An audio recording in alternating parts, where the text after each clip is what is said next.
Hi, I'm Mark Mazzaferro, and it's time for another episode of What's the Plan?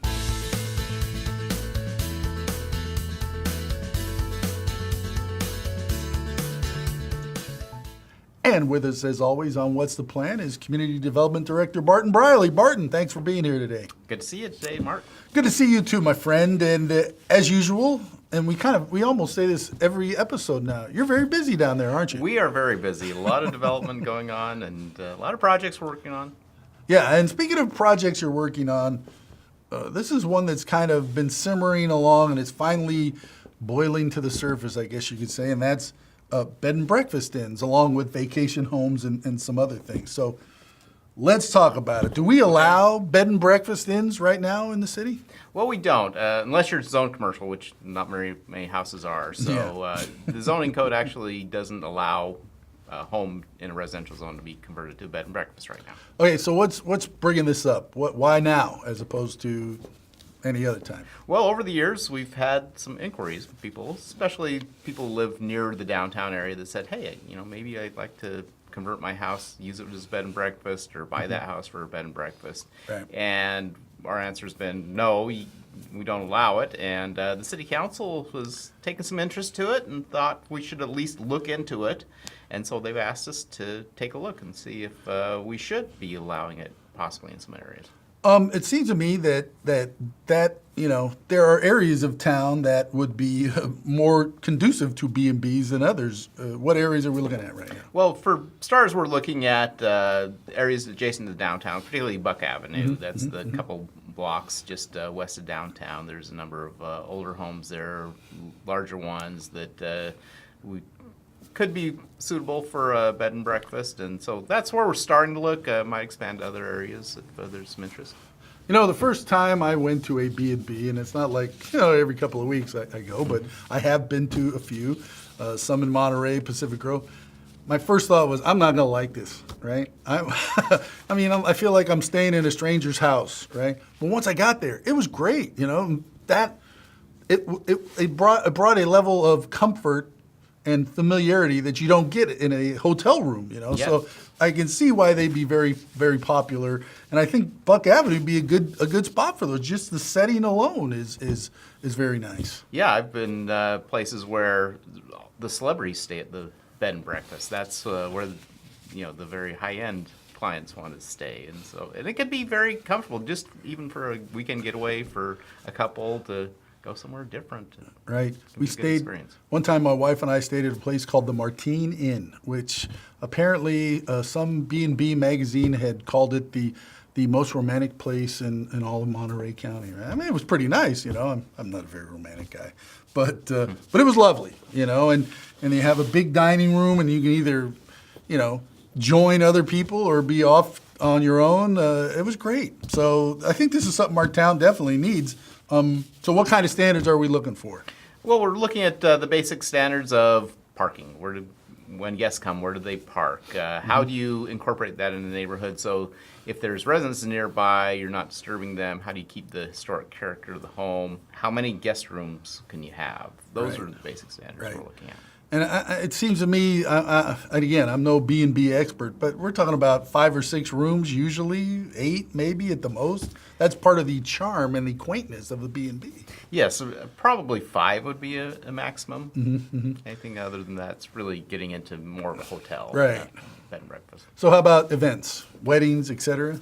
That's the one thing that we've had a lot of comments when we talk to the community about. We asked them, well, have you ever stayed at a bed and breakfast? And do you think that disturbs the neighbors? And the answer is usually no, that doesn't. But it's when you then have your 200 friends or family members over for a wedding, or you have a corporate retreat and you have, hundreds of people come. That's really most of the concerns we've heard is over an event associated with it. So at this point, we're not looking at having events along with the bed and breakfast. That wasn't part of what the council asked us to look at. Well, that makes sense. I mean, if I wanted to live next to a house that was having a wedding, I'd go move next to, Sunrise Event Center. I mean, I could totally understand neighbors not being a little apprehensive about, the 200 person wedding, but we can address that in our code and stuff, right? Right, yeah, and that's what we expect. We've gotten a lot of input so far, and we hope to get more, and that's the sort of things we're looking at, kind of limit it to just the people who are staying at the bed and breakfast. Yeah, and you had a community meeting, was it probably a week or so ago now, and Yes. yeah, good turnout and good feedback, and that's why we do the meetings, right? Absolutely, yes, and we got a lot of feedback on both sides, both people who don't want them and people that do, and that's why we have that right. input.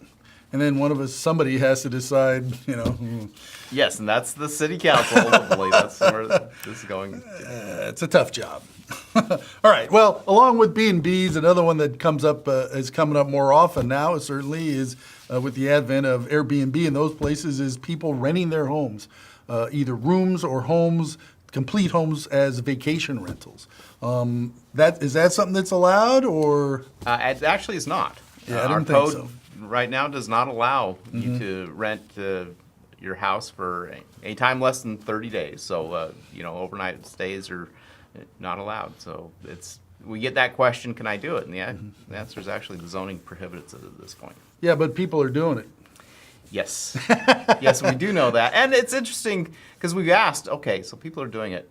What's the problems? What are the issues that you're having? And we talked to the police. Are you getting called out to these a lot? Right. And finally, like about 2 months ago, we got a complaint. And it was interesting because it was like, that was the first complaint that anybody could ever remember on those. So,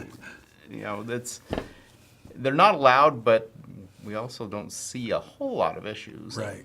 with most of them. Well, I work with our Visitors Bureau here, and it's a concern for them. Certainly the hoteliers in town, I don't want to say they feel like they're at a disadvantage, but they want a level playing field. Yes. Right? I mean, basically these homes are serving as mini hotels. So while regular hotels would have to pay a transit occupancy tax and have to pay other things, these folks aren't. They don't have a business license. They don't have any of the things that a business in town legitimately has to have, right? Yes, and that's something we definitely want to close the loop on because it's really not fair that hotels have to pay those things and that someone would be able to get away without having to pay the same fee based on the Right. same usage. Right, and they I don't want to make it sound like they're complaining. They're not complaining, but they would like us to address it, and that's one of the reasons we're doing this. Yes, and I think it's important to say the reason we have a visitors association is to promote tourism, to bring people to the community, to have them come here and stay at where these hotels and other uses would be. And I think in the long run, I think it would be advantageous to folks who have these types of homes that they want to rent. They could work with the Visitors Bureau to get more customers, more business, to promote what they're doing as well. Yes, I know that So- they're very interested in participating in this process. Good. All right. So the process involves going to the Planning Commission, the City Council. What are the next steps? Just that, November 7th, we're planning a Planning Commission meeting to discuss these and get input from the public. Like I said, we've had some neighborhood meetings already, and that'll be a chance for the Planning Commission to weigh in. And based on that, we can, finalize a recommendation and take that to the City Council, and expect that to happen maybe early next year. And like we started out, this is really the council's decision, and there are pros and cons and reasons for and reasons against, and they're the ones that ultimately get to weigh in and make the decisions. Make the call. Well, like I said, it's not easy being a council member, so they're elected to make these tough decisions. Yes, and we'll look for the good of the whole community. So. But yeah, I don't think this is that tough a decision, but we'll see. Yes. And real quick, you mentioned the next Planning Commission meeting is November 7th. That's the first Tuesday of the month, isn't It it? is. Yes, our planning Don't commission. you meet on the third Tuesdays? We usually do. The planning commission decided early on this year to have it on the first Tuesday so that they could enjoy Thanksgiving, and all the public who'd want to come out can spend that time with their families. Yeah, you can't argue with that. I mean, it used to be we had Planning Commission meetings on the first and third Tuesdays, and then for a variety of reasons, we went down to just once a month. Yes. So do you foresee us ever going back to twice a month? We can, yeah, we might do that. One thing we've done is really improved our process and improved our standards so that we're able to look at more developments at a staff level that they don't need to, things that don't really have an effect on the community. We're able to do it at the staff level. We do have notice to the neighbors still, and there's still opportunity to input. But that's the one way we've kind of streamlined our process and made it a little more business friendly and made the community grow better. Yeah, I mean, I was going to say time is money, right? Yes. If these guys can avoid a step or two, that's all the better. Yes. You know, the more you can do at the staff level, the better off everybody's going to be. Yes. All right, well, back to our topics. Accessory dwelling units is another one that's come up now. And tell us what an accessory dwelling unit is. Well, an accessory dwelling unit is also known sometimes as a granny flat or a secondary dwelling unit. It's basically a part of your house or another building on your house that's another dwelling unit. It's a small apartment. The classic is the granny flat, and that's where grandma, when she comes to live with you, she lived in the granny flat. I know that's where my grandma lived. Okay. My uncle built an addition onto the house, and grandma lived. That's where in Granny that lived, addition. huh? Yes. So. How about Grandpa? I mean, how about us? I'm a grandfather. Where do I go? That's another story for another show. So are these allowed now, or? They actually are. The other two we talked about that they aren't allowed, but the code actually does allow an accessory dwelling unit in single-family residential zones. You actually can do it under the current code. Our code, or? Our code currently allows okay. it, All right. And the state has passed a number of bills recently because the state wants to encourage them because it's a good source of affordable housing. Yeah, I was going to say it addresses the whole affordable housing crisis that we're in. Yes. And it provides housing for a lot of different kinds of people. I had a friend who had Down syndrome, and she was independent enough to have her own place, but it really helped that she lived right next to her Nearby. parents. Sure. And this sort of unit was really appropriate for her, or for people who want to have, the kids are gone, now they can rent out the space as a unit, or when the boomerang generation, they come back and live, and it's like, okay, you can live here, but you have your own place. But live out back, yeah. So it just provides a lot of opportunities for housing for different kinds of family situations. They built a development down in Vallejo in Hidden Brook. It was, I can't remember the exact name of it, but it was a Thomas Kincaid type setting. And in fact, when they opened this up to the public, the models, Thomas Kincaid himself, the painter of light, came, Wow. right? It was crazy. But every one of those had a unit in the back. It was just like another house. Yes. Only, much smaller. It had a bedroom, a kitchen, a place to watch TV, a living room, whatever you want to, Dan. But I thought they were very cool. So I could, these definitely have a value in our community too. Yes. So good. All right. So what's the process? Well, what steps are we taking next to get us to the finish line? Yeah. So the state is, like I mentioned, has passed some laws that dictate some different things, like they have a maximum size that you can allow, and some various requirements. They require it to be a ministerial review. In other words, it's not something that can go to a planning commission. Right. The state doesn't want you to do that kind of processing for it. And so there's a number of things that we need to address. So we're drafting some codes that would address what the state's requiring, and we expect to take that to the Planning Commission also in November. And same sort of process to have the Planning Commission weigh in and then go to the City Council early next year and have them make a decision on it. So if I wanted to build an accessory unit now, could I do it? You can, yes. Okay. Yes, we actually allow it, yes. Okay, all right. So again, I'm totally confused, but that's just me. Yes. So we allow it, but we're just going to tighten things up, I guess, or explain that to me. We're going to make sure that our ordinance conforms to what the state says Gotcha. that we can and can't require. For one thing, parking. The state pretty much says you can't require extra parking spaces for an accessory dwelling unit, so that's something that we'll need to have to- address Okay, all right. on our code. So if people have questions, who do they call? contact the Community Development Office. We have our website. We have our email contacts there. We have our phone numbers there. We have several planners working on all these projects. Yeah, we'd be happy to hear input, hear comments, hear your concerns. This is the time. The reason we have these public inputs is not to say, here's what you get, whatever. We really do take those comments seriously.